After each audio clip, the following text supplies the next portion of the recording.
नमस्कार मित्रों, मैं सतीश कुमार टुवर्ड्स एजुकेशन में आपका स्वागत है। साथियों, पिछली वीडियो आपने एमसीक्यूज़ की देखी और जितने व्यूअर्स देखने वाले हैं उन सबको मेरा धन्यवाद। मैं आज आपको संघ प्रोटोजोआ के बारे में बताऊंगा। साथियों, समय का ध्यान रखते हुए संघ प्रोटोजोआ में मैं आपको अमीबा प्रोटियस का वर्गीकरण, तो मित्रों, हम वीडियो को शुरू करने से पहले मैं आपसे लाइक सब्सक्राइब को कहूँगा कि आप ज़रूर करें। जो भी हमारे टुवर्ड्स एजुकेशन अपने चैनल को देख रहे हैं वो लोग इसको लाइक्स और सब्सक्राइब करें, और कुछ सुधार चाहते हैं तो कमेंट्स भी करें। तो साथियों, शुरू करते हैं। अमीबा, ये प्रोटिस्टा जगत में संघ प्रोटोजोआ, फाइलम यानी प्रोटोजोआ, और इसका जो सब फाइलम है यानी उपसंघ सार्कोमेस्टिगोफोरा, वर्ग सार्कोडिना, ये है संघ प्रोटोजोआ। फाइलम अंग्रेजी में, उपसंघ सार्कोमेस्टिगोफोरा, और ये आपका सब फाइलम सार्कोमेस्टिगोफोरा, वर्ग सार्कोडिना, क्लास सार्कोडिना, उपवर्ग यानी सब क्लास राइजोपोडा, ऑर्डर अमीबोइडा, और श्रेणी यानी जीनस अमीबा। उसके बाद स्पीशीज आते हैं। ठीक इसी प्रकार से जो हम इसके लक्षण के बारे में बताएंगे कि संघ प्रोटोजोआ में लक्षण क्या क्या होते हैं, कि एक कोशिकीय या आकोशिकीय शरीर होता है इनका, गमनांगक होता है, पादाभी यानी पादाभी का मतलब होता है स्यूडोपोडिया, कशाभिकाएँ फ्लैजेला, ये अनुपस्थित, केंद्रक एक या अधिक, और वो भी सब समान गमन पादापों स्यूडोपोडिया द्वारा होता है। गमन यानी जो मूवमेंट होता है इनका वो पादावों या स्यूडोपोडिया के द्वारा होता है। पादावों में अक्षीय तंतु यानी एक्सियल फिलामेंट यानी अनुपस्थित होता है। शरीर नग्न, एक केंद्रीय या बहुकेंद्रीय पादाव अंगुली सदृश अर्थात लोबोस, एक केंद्र के पदाव स्पष्ट संकुचनशील धानी प्राय उपस्थित होते हैं। अमीबा की खोज करने वाले वैज्ञानिक का नाम रसेल वान रोसेनहॉफ है। रसेल वान रोसेनहॉफ कब की गई थी? 1755 में। उन्होंने इसे लघु प्रोटियस यानी लिटिल प्रोटियस नाम दिया था। इनका जो हैबिट एंड हैबिटेट्स क्या होता है? अमीबा विभिन्न जातियों समुद्र, आलवणीय, जल या गीली मिट्टी में पाई जाती है। ये संसार में तालाबों, पोखरों, नालों, झीलों आदि में प्रायः तल एवं सतह पर की काई एवं तल की कीचड़ में धीरे धीरे निरंतर रेंगता रहता है। शैवाल, जीवाणु आदि का भक्षण करता है। क्या खाता है? शैवाल, जीवाणु आदि का भक्षण करता रहता है। विभिन्न उद्दीपन से प्रभावित होकर प्रतिक्रियाएं करता है तथा सामान्य द्विविभाजन द्वारा प्रजनन करता रहता है। इसका जो कल्चर है क्या है?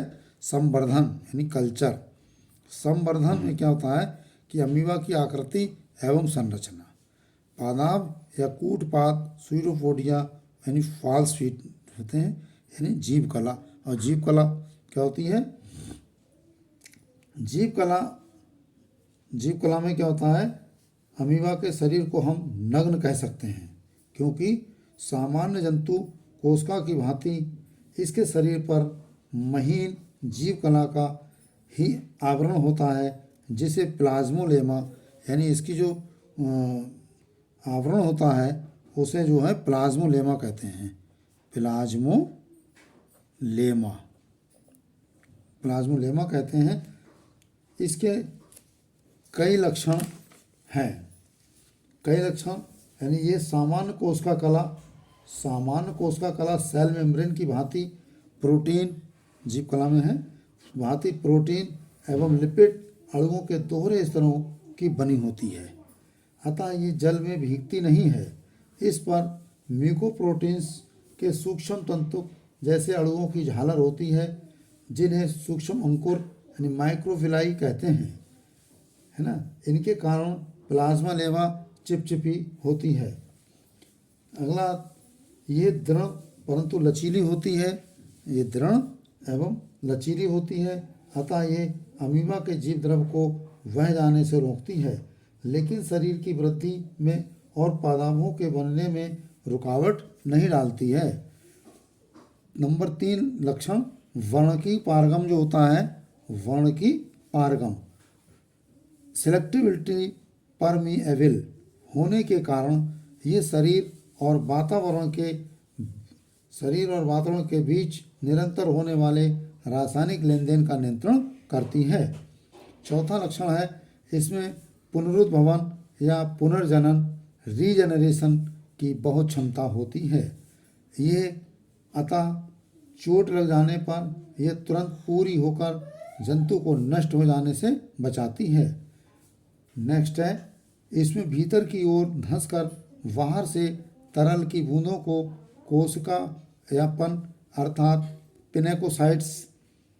पिनेकोसाइट्स द्वारा तथा ठोस भोजन कणों को भक्षक काणु क्रिया अर्थात फैगोसाइटोसिस द्वारा ग्रहण करने की क्षमता होती है। ये लक्षण रहे। अब इसका है कोशिका द्रव क्या है।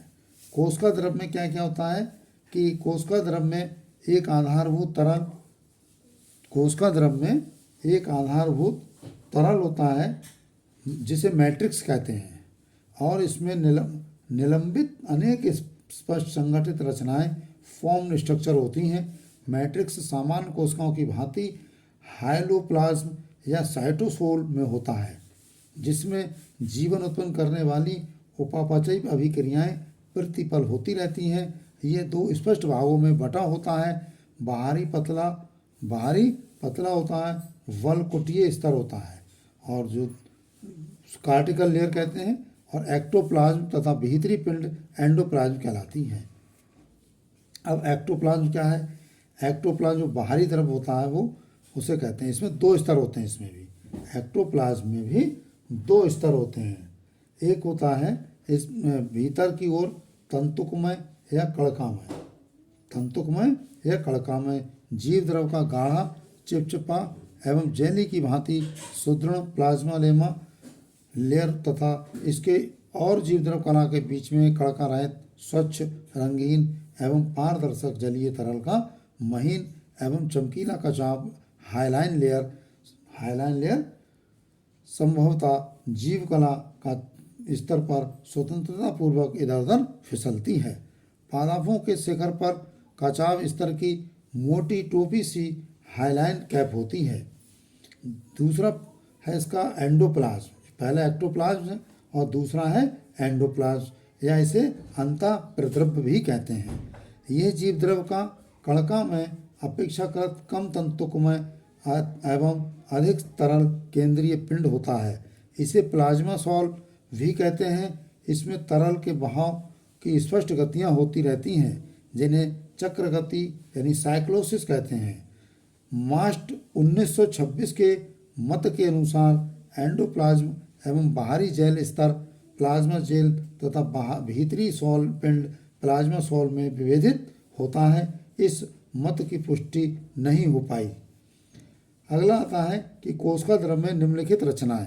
कोशिका द्रव में निम्नलिखित रचनाएं, निलंबित रचनाएं। तो साधारण प्रकाश सूक्ष्मदर्शी सिंपल लाइट माइक्रोस्कोप से अमीबा के कोशिका द्रव में एक केंद्रक तथा 3 प्रकार की रिक्तकाएं यानी वैक्यूल्स दिखाई दे जाती हैं। इसमें कोशिका द्रव में एक केंद्रक होता है और 3 प्रकार के वैक्यूल्स पाई जाती हैं। कॉन्ट्रैक्टाइल वैक्यूल्स, 3 प्रकार की जो वैक्यूल्स हैं, एक कॉन्ट्रैक्टाइल वैक्यूल्स होती हैं।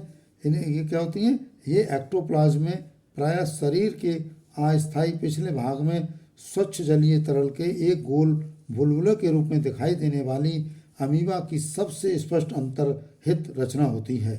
इसके चारों ओर जीवकला जैसी महीन एवं लचीली संघनन झिल्ली का आवरण होता है। इसके चारों ओर के कोशिका द्रव में माइटोकॉन्ड्रिया का जमाव रहता है।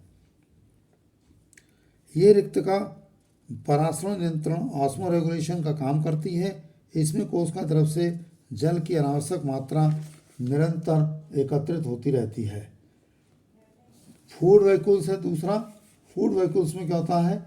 ये पोषण से संबंधित कई आकुंचनशील धानियाँ होती हैं जो पूरे एंडोप्लाज्म में चक्र गति के साथ इधर उधर घूमती दिखाई देती हैं। इनकी आकृतियाँ एवं माप भोजन कणों की संख्या एवं आकार के अनुसार विभिन्न होती हैं।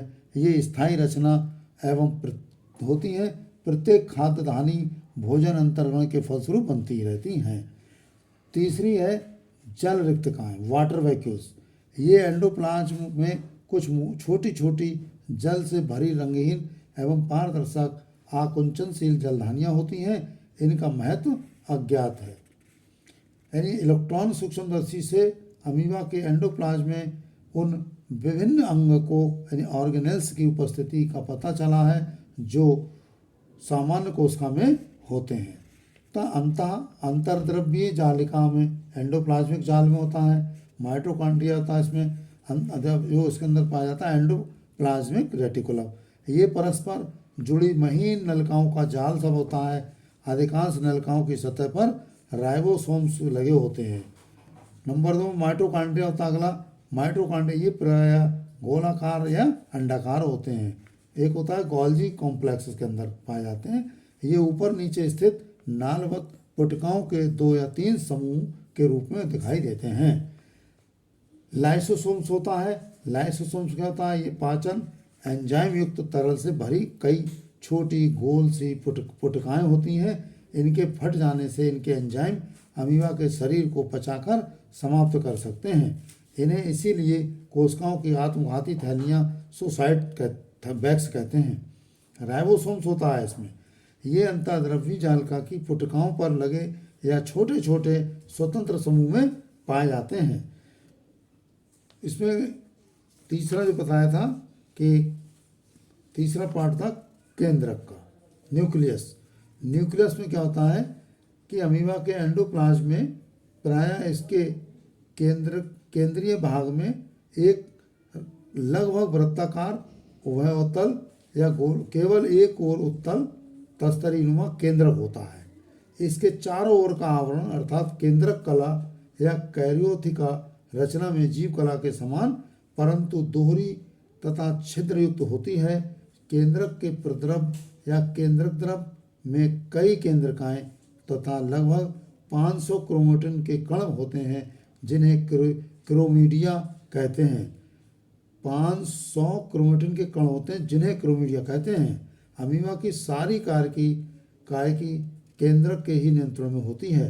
अतः यदि अमीबा को टुकड़ों में ऐसे काटें कि कुछ टुकड़ों में केंद्रक के अंश हों और कुछ में नहीं हों तो केंद्रक के अंशों वाले टुकड़ों तो पुनरुद्भवन द्वारा पूर्ण अमीबा बन जाएंगे परंतु अन्य टुकड़े नष्ट हो जाएंगे। अमीबा का स्वभाव अर्थात इसकी जैव क्रियाएं और कार्य की फिजियोलॉजी ऑफ अमीबा, ये आपको आगे बताएंगे। इसमें आज के लिए इतना काफ़ी है। समय का ध्यान रखते हुए हम आपसे विदा लेते हैं। Thank you.